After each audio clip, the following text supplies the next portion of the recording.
Witam Was pięknie. Posłuchajcie coś mało wiele o hycu. Jak macie radzi to moi drzistani, to mi dajcie palec do wyrchu. Subskrybujcie mój kanał. Już tam je coś i tych subskrypcji, ale będę rad jak i będzie jeszcze więcej. Niech ta nasza cieszyńska rzecz idzie do świata, niech ją ludzie posłuchają.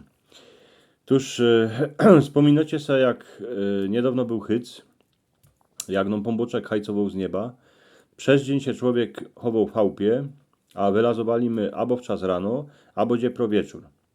Bydło a gowiedź, jak je hyc, to też chle do cienia, aż berów z wodą, bo przeca wodziczka jak je hyc, to je najważniejsze.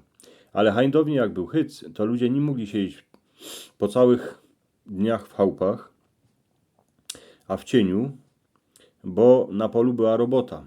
Nie było tak, że się schowali do chałupy, a robota się zrobiła sama. Była robota, ba i przy sianie. Chłopi szli w krótkich galotach, a bez koszule, z czopkami albo z kłobukami na głowach, na pole robić. Baby też, a wiele razy był takowny gorąc, że iny były w spotkach, a w lajbikach. Ludzie jakoś ich bardziej poradzili wydzierżej na słonku, kiedy im świeciło przy robocie, a ta robota na ozajst nie była lahko. Ale dycki się brało ze sobą jakąś wodę, albo aj cały garniec kompotu, kiedy się dawało do cienia, a kto chciał, mógł se go chochlom nabrać, a się napić. Dziś ludzie mają kole chałupy wielkucne baseny z pompami, a wciepują do tego roztomańte chemię, a chlor. A my jako dziecka mieli szaflik, do którego no mama naloli wody, postawiła go na słonku, a wnet tę wodę słonko ogrzało. Tuż my się mogli w nim wyczochrać. Wiele razy było tak, że w jednym szafliku nas było 2 lebo 3, a kto miał doma wielkucny garniec na prodło, taki prodlany garniec, to też dzieckom do niego wlał wody, a było kupa uciechy. Dzisiaj mamy klimatyzację, a kiejsi ludzie se sami musieli robić wiatr. Jako? Na stykła gazeta, albo kąsek jakiego papendekla, a gazdowi styknął kłobuk, lebo czopka. Ale Starzyk był najmądrzejszy. On wiedział kany wleść. Tuż dycki szał se siednąć do piwnicy. Tam przy corkach kany się suło ziemnioki było najlepszy, a kiejsi w piwnicy ludzie mieli pompy, co nimi ciągli wodę ze studni.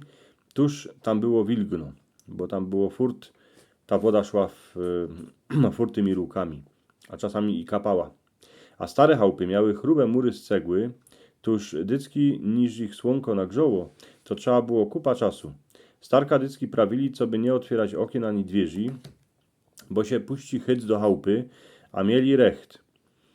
Dzisiaj mamy czarne okulory przeciw słonku, a kiejsi się ludzie na słonko dziwali, a innym mrużyli oczy, bo wiedzieli, że kieby nie ono, to by nic nie urosło, a strowy by nie było siana. No a jeszcze teraz przy chałupie się ludzie chowają przed słonkiem, ale jadą na wczasy, a tam się na piosku przy morzu skwarzą, jako wyrzoski ku strykom, co by się opolić. Tako sranda. A kiejsi się ludzie opolili przy robocie. Wiele razy było tak, że im skóra zlazowała, a byli pomału jak murziny, ale siano było skludzone. Na gruncie w rzepie trowa była wypleto, a obili ze słomą były tamka i patrzą. Hyc gorąc, gor. Nie ma się czego boć. Niech się na nas kapkę słonko oprze, najlepszy przy robocie, bo przeca chnet będzie jesień, już klupie do dwierzy, a będzie nam teschno za tym wrzawym latem.